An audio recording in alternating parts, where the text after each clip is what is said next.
We're back here on the John Fourcade Show, and man, it's the Ford Holiday Sales Event.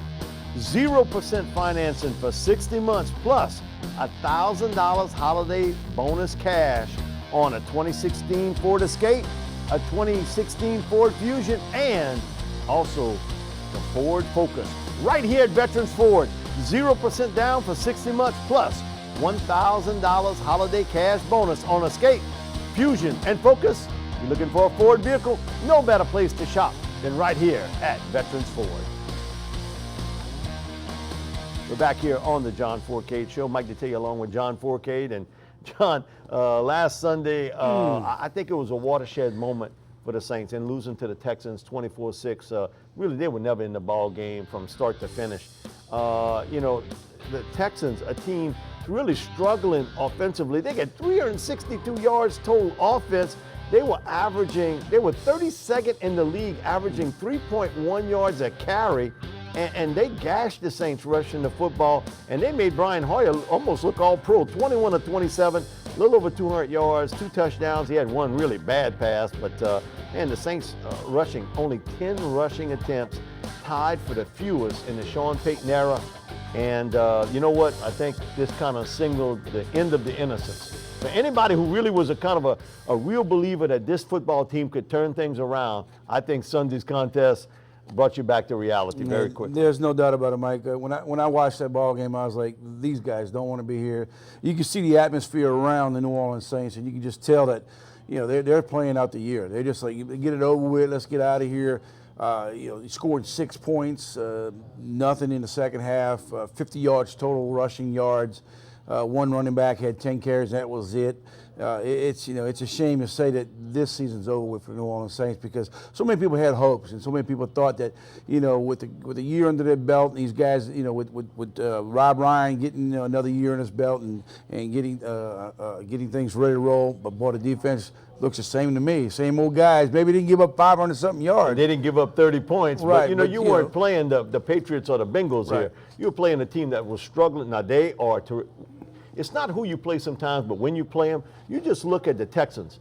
A few weeks back, they gave up 41 points in the first half to Miami, and for the last 4 games, they have just trucked everybody they played defensively.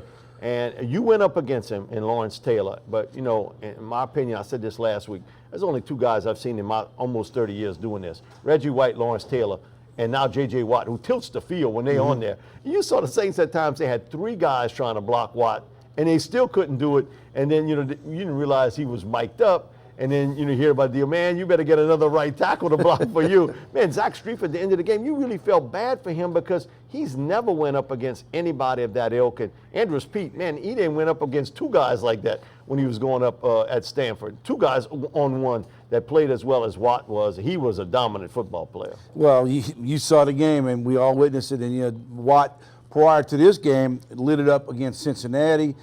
This defense has played well with Romeo Crennel, you know, getting things established there right now. But you made a comment earlier in the show that we made Hoyer look like an all-pro, but then again, we also made a rookie from Tampa Bay look all-pro. We made a rookie from Tennessee look all-pro. So we're making the quarterbacks in the NFL who aren't very good quarterbacks, we're making them look like they're great players in this league. And Houston's on a roll right now. They got a chance to win a division. It's amazing. It's amazing with how bad they are in that division. But then again, look how bad this division was a year ago. And so overall, you know, the standings tell you what it is. Yeah, we're going to go to the standings. We have a little breakdown of what's happening here in the NFC South. 11-0 Carolina Panthers, and boy, did they have a beatdown on the Cowboys Thanksgiving. Man, if you thought the Cowboys had any chance, it just ended real quickly. Falcons, man, really floundering right now, 6-5. The Bucks 5-6, Saints 4-7. You know, I said before the season, I didn't think any team could get to 10 wins. Now, I was right on 3 parts. I was dead wrong on the Panthers, because they already at 11-0. And I think they're certainly the story right now in the NFC of how well they played, a dominant front 7. Cam Newton playing at a very high level, not just as a runner, but also his ability to throw the football downfield has vastly improved. And Greg Olson's turned out to be a superstar player at tight end. Man, how did the Bears let him get away? When you look at that football team struggling to find playmakers, but just goes to show you sometimes right fit, right offense, right team, Olsen's it with the Panthers. Well, the way the Panthers are playing, in this division, they got it wrapped up. We all know that. But the way they're playing is they're not losing games. What I mean by this is they're in all the ball games and they're pulling the right strings, pushing the right buttons.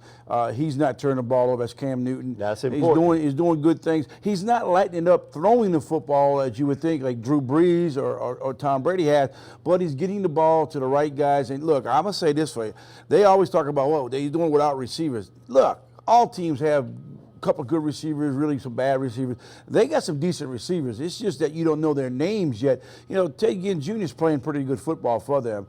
They got some other players. I know Benjamin's hurt early in the season, but overall they're playing well. Devin Funchess, who came kid in from Michigan. Michigan kid, a kind of a hybrid tight end wide receiver. You've seen his Right. growth. Man, you know what make you sweat next year when they're going to have Benjamin and Funchess and Olsen. Right. Then you can say, man, you really got something there that you're going to have to combat against. But bottom line is, they do win with defense. That's and I think the best middle linebacker in pro football, and Luke Kuechly, and I think the most underrated player in Thomas Davis, who plays alongside of him on the outside. Well, they've got a defense. That's people always, well, defense wins championships. Yeah, we all can agree or disagree with that. But the defense, you look at the best teams in this league right now. The Denver Broncos, pretty good defense. Patriots, you can sit there and say what you want. They still got a pretty good defense. The Carolina Panthers, Arizona Cardinals, and then you got to say Cincinnati. And you also got to say Seattle. Right.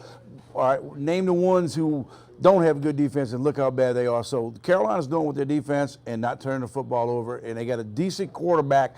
When I say decent, he's not losing games for them. The other thing, too, is the resurgence of the Redskins, too. And you see it a lot on the defensive side of the football. When they play at home. When they play at home, man, that defense plays really good. The offense really plays good when they play at home. The other thing, too, with the Panthers is, I think he gets underrated with, is Ron Rivera. Yes. Here's a guy that he's not the big name head coach. He doesn't have the fancy offense, but he was part of that great defense of the Bears in the mid-'80s, which was as good as I've ever seen. And he's brought that mentality to this football team. Just think about this. Had Greg Hardy not gotten into trouble with his wife in Carolina, he'd be on this defense. There's no doubt. Man, you talk about that defense would really be something if you had him on there, which he's not. But still in all, I think that's a big part of them. Special teams, win with your front seven. Josh Norman has really progressed as a great cover cornerback to take away another team's top receiver. They have all the inklings that they can make this a far run. I think they'll meet up with Arizona in that NFC Championship game. And they're going to probably host that game. It should probably host that game. But you made a comment, Rivera.